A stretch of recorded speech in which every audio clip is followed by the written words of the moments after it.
황선홍 감독님께서는 최근 대한민국 축구 국가대표팀의 명단을 발표하셨는데요. 이번 명단에는 많은 이들이 놀라움을 감추지 못했습니다.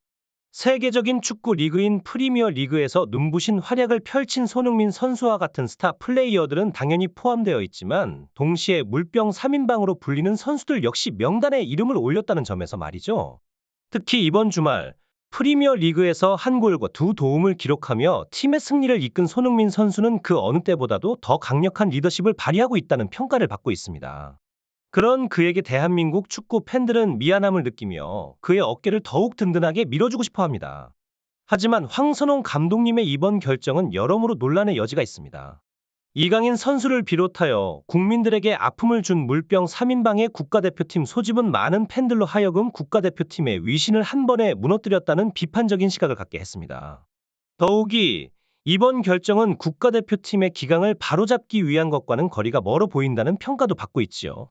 과거 박항서 감독님에 대한 축구협회에 접촉돼 박 감독님은 이강인 선수를 포함한 물병 3인방을 절대로 소집하지 않을 것이며 그들 없이도 대한민국은 승리할 수 있다는 자신감을 보였습니다.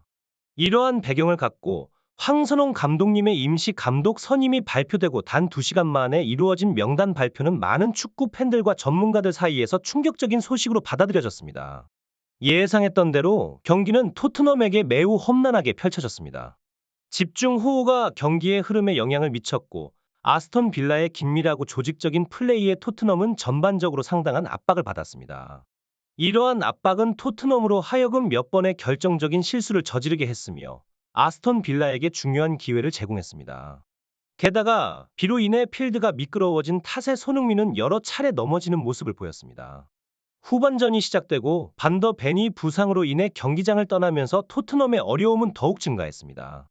하지만 이 모든 상황 속에서도 침착함을 잃지 않고 기회를 엿보던 선수가 있었습니다. 그 주인공은 바로 손흥민이었습니다. 후반전에 아스톤 빌라의 체력 문제로 인한 방어 라인에 생긴 작은 틈을 이용하여 손흥민은 그의 뛰어난 위치 선정과 패스 능력으로 팀을 이끌었습니다. 그는 전형적인 라인 브레이킹 기술로 오프사이드 함정에 걸리지 않으면서 팀을 전진시키는 데 결정적인 역할을 했습니다. 그의 정교한 스루 패스는 2차례의 어시스트로 이어졌고 이는 경기의 흐름을 바꾸는 결정적인 순간이었습니다. 1차전 패배 이후 손흥민은 팀의 공격력 강화를 위해 추가 훈련을 소집했습니다. 존슨, 클루셉스키, 베르너, 그리고 히샤 이송과 같은 선수들을 모아 공격 라인과의 조화를 다지며 방어를 뚫는 전략을 집중적으로 연습했습니다. 손흥민은 공을 소유할 때마다 동료들과의 패스 타이밍을 조율하며 서로의 침투 경향을 이해하고 최적의 패스 타이밍을 찾기 위한 연습에 몰두했습니다. 이런 집중적인 준비와 훈련은 결국 이날 경기에서 빛을 발하며 팀의 승리를 이끌어내는 중요한 역할을 했습니다. 손흥민 선수의 최근 활약은 실로 압도적입니다. 3월에 벌어진 두 경기에서 벌써 2골과 2어시스트를 기록하며 이달의 선수상에 다시 한번 도전장을 내민 것이죠. 그의 놀라운 기록은 단순한 숫자를 넘어서 그가 경기장에서 보여준 전방위적인 활약을 증명합니다. 슈팅 정확도와 태클 성공률 모두 100%를 달성했을 뿐만 아니라 상대 팀 박스 내에서의 뛰어난 터치와 찬스 메이킹 능력 그리고 결정적인 순간에 보여준 패스와 리커버리까지 손흥민 선수는 공격과 수비 양면에서 완벽한 모습을 선보였습니다. 아스턴 빌라를 상대로 한 경기 후 에메리 감독은 집에서 받은 충격적인 패배에 대해 이야기했습니다. 특히 예상치 못한 퇴장 사건이 아픔으로 남았다고 언급하며 그로 인해 경기의 흐름이 더욱 불리하게 전개되었다고 평가했습니다. 에메리 감독은 손흥민 선수 같은 선수가 극한의 클러치 상황에서 자신의 능력을 폭발시킬 때 경기를 장악하는 것이 어렵다고 인정했습니다. 이에 영국 현지에서는 손흥민 선수에 대한 엄청난 반응이 쏟아지고 있습니다. 그의 폭발적인 활약에 대해 대한민국 축구 팬들은 이제 미안함을 넘어 감동을 받기 시작했습니다. 이런 상황 속에서 황선홍 감독은 손흥민 선수를 포함하여 이강인, 정우영, 서영호 등의 젊은 유망주들을 대표팀에 소집함으로써 미래지향적인 팀 구성을 시도하고 있습니다. 이러한 움직임은 대한민국 축구가 세계 무대에서 더 큰 성과를 거두기 위한 전략적 선택으로 평가받고 있습니다.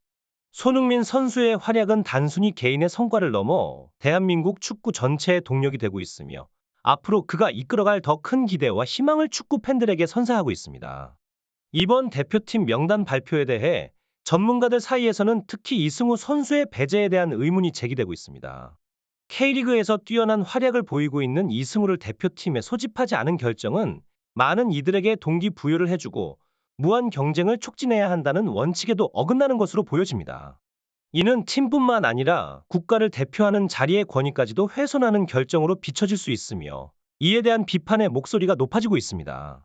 황선홍 감독은 이와 관련해 인터뷰를 통해 이승우 선수에 대한 고민이 깊었음을 밝혔으나 최적의 팀 조합을 위한 결정이었음을 강조했습니다. 또한 이번에 소집되지 않았다 하더라도 포기하지 말고 지속적으로 노력해 줄 것을 당부했습니다. 그러나 일각에서는 이번 대표팀 선발이 정치적이고 계산적인 면모를 띄었다고 비판하며 이러한 결정에 대한 분노를 드러내고 있습니다. 중요한 것은 황선홍 감독이 현재 국가대표팀 임시 감독으로서 직면한 가장 큰 도전은 오는 파리 올림픽에 참가하는 것입니다. 올림픽 진출이 아직 확정되지 않았지만 국가대표 정식 감독으로서의 꿈을 실현하기 위해선 올림픽에 진출해 좋은 성적을 내야 합니다. 이러한 상황에서 이미 군 면제를 받은 이강인 선수가 올림픽 차출에 비협조적일 가능성에 대한 우려가 제기되고 있습니다. 그럼에도 불구하고 경기장 위에서의 활약을 통해 국민들에게 사과하고 손흥민 선수와 함께 뛰는 젊은 선수들의 모습이 국민들의 분노를 줄일 수 있을 것이라는 황 감독의 판단에 대해 많은 이들이 의문을 가지고 있습니다. 아시안컵에서 보여준 양현준 선수의 놀라운 활약은 모두가 기억할 만한 순간이었습니다. 호주와의 경기에서 깜짝 교체 출전하여 경기의 분위기를 완전히 뒤바꾸고 팀의 승리를 이끈 그의 활약은 스카이 스포츠로부터 가장 임팩트 있는 선수로 평가받을 정도였죠. 또한 스코틀랜드 셀틱에서의 활약을 통해 프리미어 리그 진출의 가능성과 함께 5년 내에 1천억 원의 가치를 지닌 선수로 성장할 가능성이 높다는 전망을 받으며 그의 미래에 대한 기대가 더욱 커지고 있습니다. 이와 대조적으로 이강인 선수는 최근 탁구 게이트 사건 이후 폼이 크게 떨어져 PSG ES에서 연속 최하 평점을 받으며 극도의 부진을 겪고 있습니다.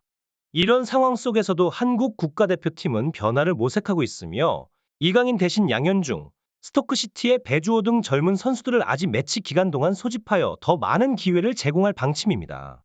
축구 전문가들 사이에서는 여전히 박항서 감독을 최고의 선택으로 보면서도 황선홍 감독의 결정에 대해 의문을 제기하는 목소리가 존재합니다. 그럼에도 불구하고 황선홍 감독은 태국과의 경기 준비에 박차를 가하고 있으며 이 과정에서 예상치 못한 코치진 임명과 대표팀 분위기 쇄신을 위한 새로운 전략을 세우고 있습니다. 특히 박항서 감독의 대담한 전략과 2002 월드컵 영웅들을 코치진으로 초빙하는 등의 움직임은 국가대표팀의 위상을 더욱 높이겠다는 강력한 의지를 보여주고 있습니다.